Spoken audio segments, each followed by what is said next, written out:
Good morning, students. Now, our last topic of this chapter is conclusion. We have studied about what is constitution.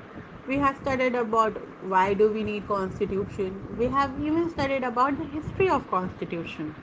We have studied about the framing of constitution, then the preamble to constitution, then what is the constitution of India. Even in our last session we have studied about the main characteristics of constitution of India. So now let's summarize whole chapter. Let us study what are the things we have studied. Let us conclude the chapter now. The constitution symbolizes independence of a country. Whosoever country is independent, every country has their own constitution. So do we. We also have our own written constitution. Framework and structure for the governance of a free country are provided in the constitution. All the framework, all the structure, how the government should work in a free country with giving you so much of the democratic powers, your fundamental rights, your fundamental duties. So all these things are written under constitution.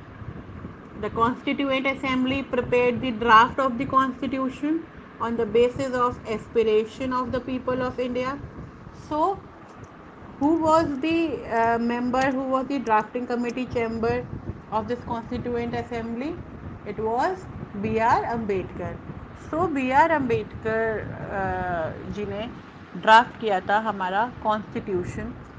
इसको देखते हुए that जो लोग हैं India के, उनके जो aspirations हैं, उनकी जो नीड है, उनका ख्याल रखा जा सके.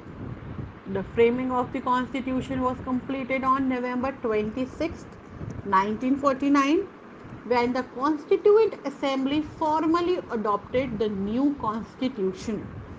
So, when the new Constitution formally adopted, it was adopted on 26th November 1949. The Constituent the Constitution came into force with effect from January 26, 1950.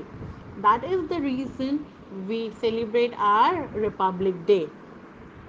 The Constitution began with a preamble which declares India to be sovereign, socialist, secular, democratic republic. The preamble also mentioned the goals of securing justice, liberty, and equality for all the citizens